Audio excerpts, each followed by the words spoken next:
आज का हमारा टॉपिक है पृथ्वी की गतियां यानी मोशन ऑफ द अर्थ। इसमें हमें ये जानना है कि पृथ्वी की कितनी गतियां होती हैं, पृथ्वी कैसे चलती है, ये टॉपिक हमारा है। सबसे पहले आप यहाँ जान लें, सर्वप्रथम निकोलस कॉपरनिकस ने बताया कि हमारी पृथ्वी अपने अक्ष पर सूर्य के सामने रोटेट करती यानी घूर्णन करती है और हमारी पृथ्वी सूर्य की परिक्रमा करती है। ऐसे में पृथ्वी की दो गतियां होती हैं, दैनिक गति और वार्षिक गति। आपको इसमें यह समझना है, जब सूर्य के सामने हमारी पृथ्वी एंटी क्लॉकवाइज रोटेट करती है तो पृथ्वी का जो भाग सूर्य के सामने पड़ता है वहां दिन होता है और पीछे रात होती है। ये चीज यहाँ आपको फिगर में दिखा दिया गया है। सूर्य के सामने हमारी पृथ्वी अपने अक्ष पर एंटी क्लॉकवाइज रोटेट करती है, जो यहाँ फिगर दिखा गया कि एंटी क्लॉकवाइज रोटेट करती है। ऐसे में पृथ्वी के आधे भाग में दिन होता है और पीछे के आधे भाग में रात होती है। चूंकि इससे रात और दिन बनता है, इसीलिए इसे पृथ्वी की दैनिक गति कहा जाता है, डेली मोशन कहा जाता है। हमारी पृथ्वी को अपने अक्ष पर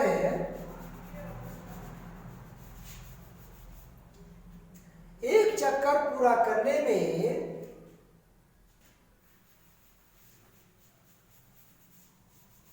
अपने अक्ष पर एक चक्कर पूरा करने में 23 घंटे 56 मिनट 4.09 सेकेंड का समय लगता है।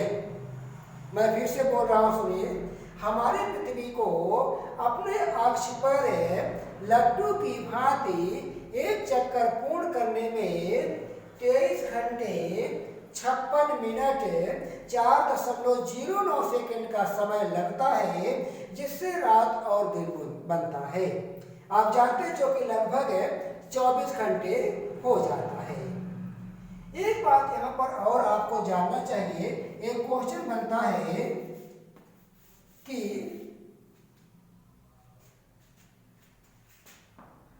प्रदीप्ति वृत्त किसे कहा जाता है, यानी सर्किल ऑफ इल्यूमिनेशन।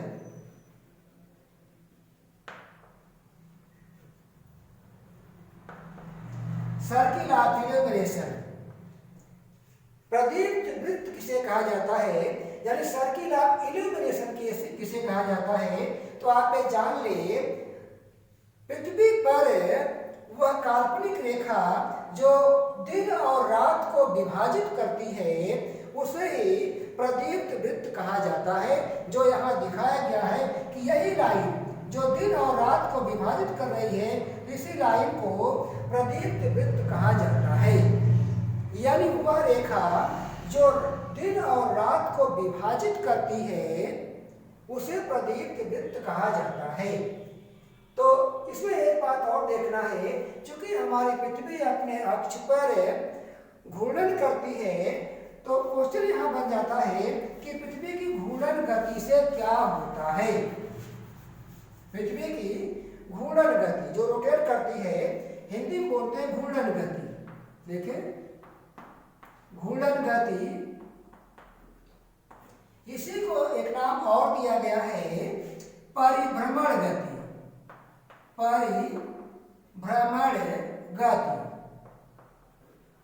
अंग्रेजी में इसे बोलते हैं रोटेशनल मोशन।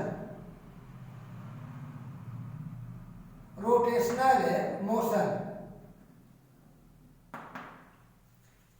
तो क्वेश्चन बन, चूंकि पृथ्वी अपने अक्ष पर रोटेट करती है, तो पृथ्वी किसी गति को घूर्णन गति बोलते हैं, इसी गति को परिभ्रमण गति बोलते हैं। अंग्रेजी में इसे रोटेशनल मोशन बोला जाता है।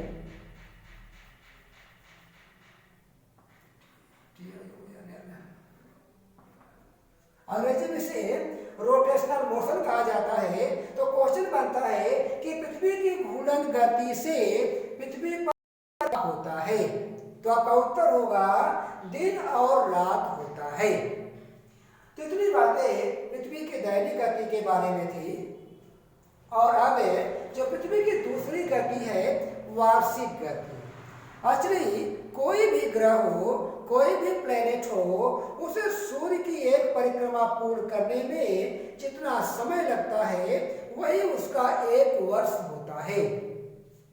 हमारी पृथ्वी, ये हमारी पृथ्वी है, देखें हमारी पृथ्वी सूर्य की परिक्रमा करती है, इससे वर्ष बनता है, इसलिए पृथ्वी किसी गति को वार्षिक गति कहा जाता है। हमारी पृथ्वी को सूर्य की एक परिक्रमा पूर्ण करने में देखिए 365 दिन 5 घंटे 48 मिनट और 45.51 सेकंड का समय लगता है, जिससे वर्ष बनता है। मैं बात को फिर से रिपीट कर रहा हूं। हमारी पृथ्वी को सूर्य की एक परिक्रमा पूर्ण करने में 365 दिन 5 घंटे 48 मिनट 45.51 सेकंड का समय लगता है, जिससे वर्ष बनता है। पृथ्वी की इसी गति को वार्षिक गति कहा जाता है। एक बात यहाँ पर और आपको ध्यान देना है कि पृथ्वी की इसी गति को परिक्रमण गति भी कहा जाता है। जो मैं यहां लिख रहा हूं परिक्रमण गति कहा जाता है। अंग्रेजी में इसे रिवॉल्यूशन मोशन कहते हैं, REVOLUTION,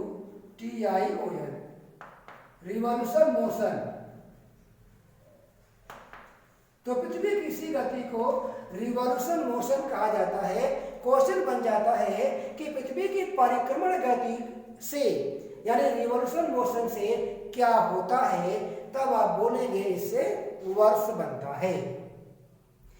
बच्चों एक बात आपको और ध्यान देना होगा, हम लोग सामान्य तौर पर जो एक वर्ष मानते हैं वह 365 दिन का ही मानते हैं। ऐसे में जो हमारा ये 5 घंटे 48 मिनट और कुछ सेकंड बच रहा है, ये सब मिला करके प्रति वर्ष लगभग 6 घंटे बच रहा है।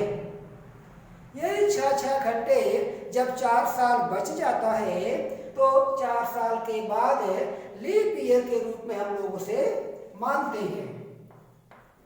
लीप वर्ष कहा जाता है।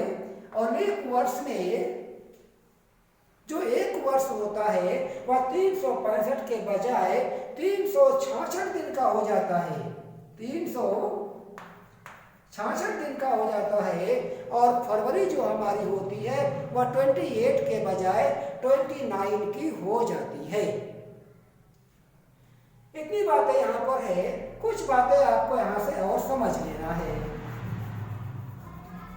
मैंने बार बार एक बात कहा कि हमारी पृथ्वी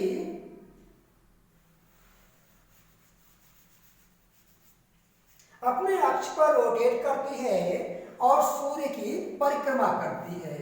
क्वेश्चन यह भी बन जाता है कि पृथ्वी अपने अक्ष पर क्लॉकवाइज या एंटी क्लॉकवाइज रोटेट करती है।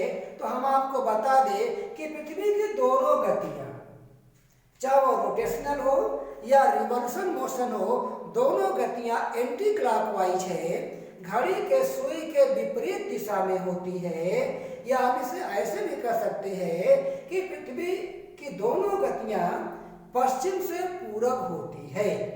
यहाँ भी आप देखिए मैंने शो किया है, ये एंटी क्लॉकवाइज है। यहाँ भी मैंने आपको दिखाया ये एंटी क्लॉकवाइज है। तो पृथ्वी की दोनों गतियां घड़ी के सुई के विपरीत दिशा में होती है, या इसे आप पश्चिम से पूरब कह सकते हैं। बच्चों एक क्वेश्चन यहाँ से और बनता है कि मौसम परिवर्तन के क्या कारण होते हैं। मैं क्वेश्चन रिपीट करता हूँ, मौसम परिवर्तन के क्या कारण होते हैं। आप ये जान ले, मौसम परिवर्तन के 2 कारण होते हैं, केवल 2 कारण होते हैं। पहला कारण है कि हमारी पृथ्वी अपने अक्ष पर सदैव एक ही दिशा में झुकी रहती है। आप कहीं देखिए, सदैव एक ही दिशा में झुकी रहती है। और दूसरा पॉइंट है कि हमारी पृथ्वी सूर्य की परिक्रमा करती है। यही दो कारण है जिससे मौसम बदलता है। आपको मैं यहाँ दिखाता हूँ। जब हमारी पृथ्वी की स्थिति यहाँ पर है सूर्य के सापेक्ष में, तो देखिए पृथ्वी का दक्षिणी गोलार्ध सूर्य के सामने है। ऐसे में पृथ्वी के दक्षिणी गोलार्ध में गर्मी पड़ेगी और उत्तरी गोलार्ध में ठंडी पड़ेगी। जब पृथ्वी यहाँ से यहाँ आती है तब भी पृथ्वी का दक्षिणी गोलार्ध सूर्य के सामने है, तो दक्षिणी गोलार्ध में गर्मी पड़ेगी, उत्तरी गोलार्ध में ठंडी पड़ेगी। जब पृथ्वी यहाँ से यहाँ आ जाती है तब पोजीशन चेंज हो जाता है। अब आप देखिए पृथ्वी का उत्तरी गोलार्ध सूर्य के सामने झुका हुआ है, तो उत्तरी गोलार्ध में गर्मी पड़ेगी और दक्षिणी गोलार्ध में ठंडी पड़ेगी। और जब पृथ्वी यहाँ से यहाँ जाती है तब भी देखिए पृथ्वी का उत्तरी गोलार्ध सूर्य के सामने झुका हुआ है, इसलिए पृथ्वी के उत्तरी गोलार्ध में गर्मी पड़ेगी और दक्षिणी गोलार्ध में ठंडी पड़ेगी। तो आप ये जान लें, मौसम परिवर्तन के दो कारण होते हैं। पहला, पृथ्वी का सदैव एक ही दिशा में झुका होना, और दूसरा, पृथ्वी द्वारा सूर्य की परिक्रमा करना। इसी के साथ ये चैप्टर समाप्त होता है। अगर हमारा ये वीडियो आपको पसंद आता है तो आप इसे लाइक करें, सब्सक्राइब करें और शेयर करें। धन्यवाद।